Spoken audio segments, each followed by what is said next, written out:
Assalamualaikum warahmatullahi wabarakatuh. Perkenalkan saya Nida Siti Saadah. Saya akan membahas kembali atau merangkum kembali dari teaching professional class yang dibawakan oleh Pak Sam August Himawan yang berjudul Case Study Implementasi dan Strategi Program CSR.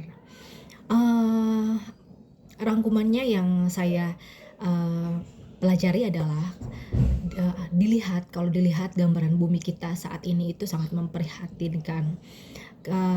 Kita menghadapi climate change yang hanya tinggal 1,1 derajat, di mana bumi kita itu akan hancur kalau kita tidak melakukan apa-apa selama 10 tahun ke depan, dan bumi kita itu akan punah. Pemikiran seperti ini tuh bukan hanya melalui kata-kata saja, dan ini juga tentu sudah ada melalui pengamatan, dan ini pun sudah dibukukan di salah satu judulnya The Silence of Spirit yang membahas tentang bahayanya pestisida, lalu juga buku The Limit of God yang membahas tentang populasi itu yang dimana populasi kita sudah tidak kondusif. Nah, kenapa sih bumi kita itu akan hancur? Bumi kita itu akan mencapai batas pemanasan global yang disebabkan oleh aktivitas kita sehari-hari, seperti membuang sampah sembarangan. Seperti kita lihat, membuang sampah sembarangan adalah menjadi budaya yang biasa saja, yang sering kita temui, sedangkan itu yang sangat membahayakan untuk kelangsungan bumi kita. Lalu juga peternakan yang sering kita ketahui, peternakan masih berlangsung, dan limbah-limbah peternakan itu juga sangat mempengaruhi untuk kelangsungan bumi kita. Lalu juga tambang dan batu bara, tentu ini juga sangat lekat dengan kita. Di berbagai macam media diberitakan bahwa sangat berbahaya untuk kelangsungan bumi kita. Nah, praktek bisnis yang tidak sustain yang akan menyebabkan bumi kita itu hancur, dan itu disebabkan semua oleh jenis industri, tidak hanya satu industri saja. Ya, ini dari sisi industri. Lalu bagaimana dari sisi perusahaan? Nah, sisi perusahaan pun akan mempengaruhi terhadap kelangsungan bumi kita.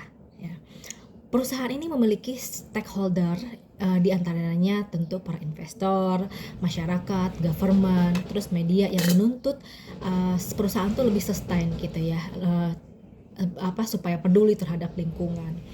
Operasi bisnis perusahaan itu akan berkelanjutan bila adanya, jadi setiap perusahaan itu tuh akan berlangsung lama ketika perusahaan itu memiliki sebuah proses yang namanya sebuah struktur yang namanya inputan, kemudian proses, output, pengaruh, dan kontribusi. Nah, di dalam komponen ini, di dalam struktur perusahaan ini, komponen tadi disebut itu ada peranan CSR. Ya, seperti inputan, proses, output, pengaruh, dan kontribusi itu ada komponen peranan dari CSR. Sustainable report adalah isu-isu yang berkelanjutan. Nah, isu-isu dari sebuah perusahaan. Di dalam report isu-isu ini ada peranan CSR yang akan menanggulanginya. Gitu. Sustainability di dalam perusahaan ada strategi sustainability, ada proses, kemudian ada tactical sustainability. Dalam strategi sustainability ini terdapat isu-isu, karena strategi di perusahaan itu memiliki strategi, ada isu-isu yang berkelanjutan yang mempengaruhi semua lini bisnis.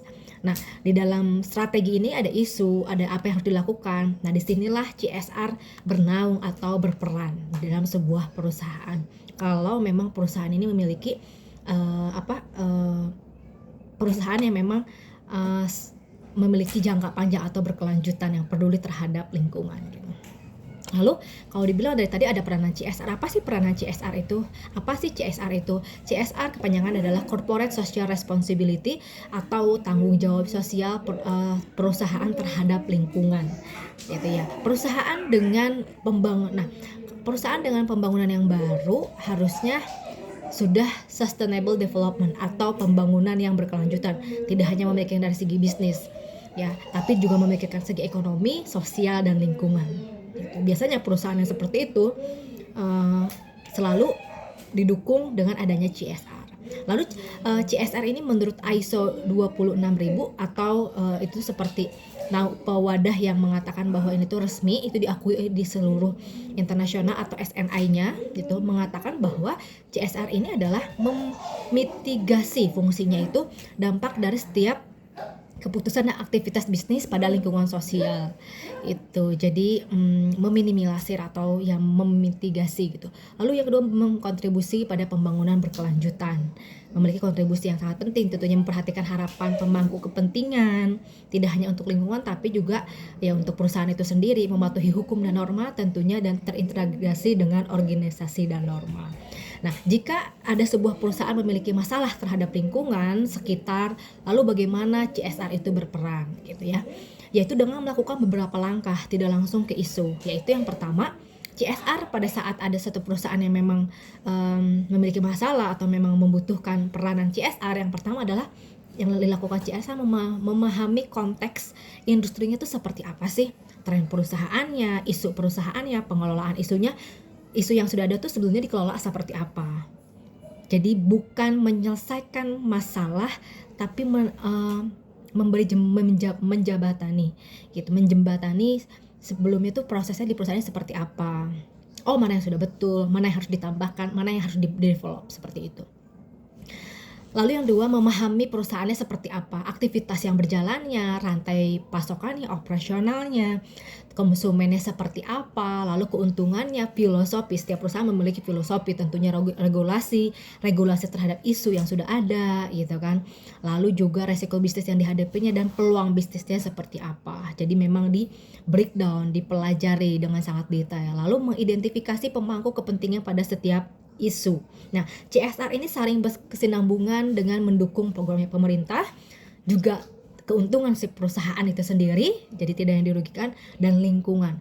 Bagaimana ketiganya itu supaya semuanya bisa saling bergandengan dengan sangat baik, tidak ada yang dirugikan gitu.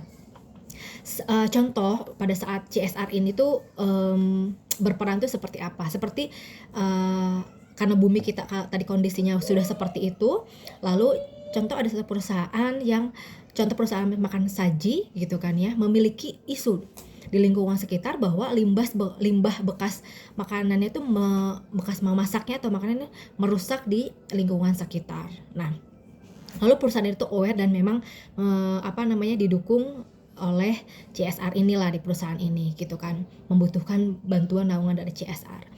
Lalu CSR itu akan berperan dengan melakukan beberapa langkah yang saya tadi sebutkan ya, tidak langsung mengasih eksekusi atau seperti apa, tapi memahami ada 3 poin yang sudah tadi saya sebutkan ya, sehingga bisnis yang dijalankan untuk yang perusahaan makan saji ini atau restoran ini dijalankannya tidak bersifat merusak lingkungan karena dibantu dengan peranan CSR ya. Bagaimana mungkin si CSR ini nanti akan mengadakan pelatihan mengelola limbah dengan baik gitu, bisa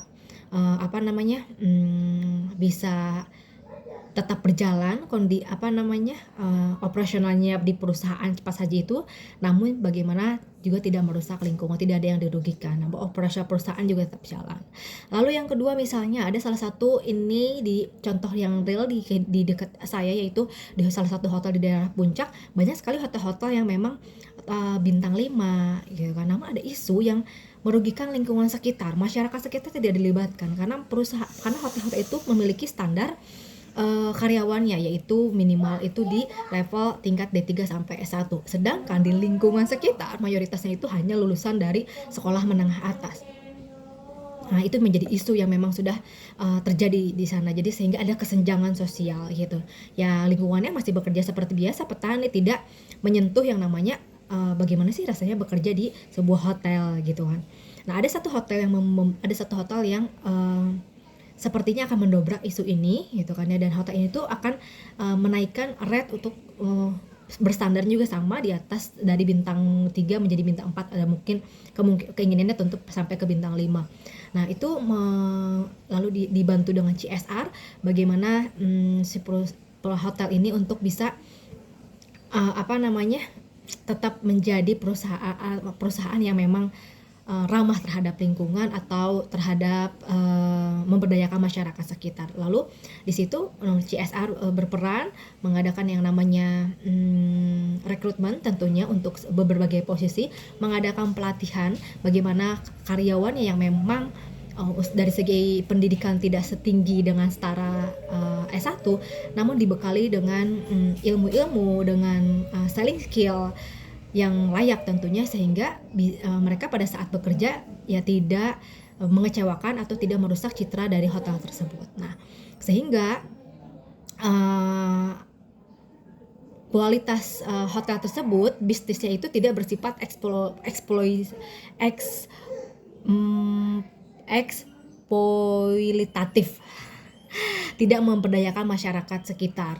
Sedangkan kalau kita sayang terhadap lingkungan sekitar, terhadap ya lingkungan, karena bagaimanapun perusahaan itu didukung dengan lingkungan sekitar gitu. Nah, membantu supply chain supaya happy, pertanian yang dikelolanya happy, perusahaan yang dikelolanya happy, penghasilannya juga wajar, keluarga yang di sekitar lingkungannya juga masih bisa bersekolah karena diberdayakan untuk bekerja di suatu perusahaan yang dekat dengan tempat tinggalnya, pemasoknya happy, lingkungannya happy, dan itulah peranan CSR. Itu saja rangkuman yang bisa saya terima. Kurang lebihnya mohon maaf jika ada kurang. Terima kasih. Assalamualaikum.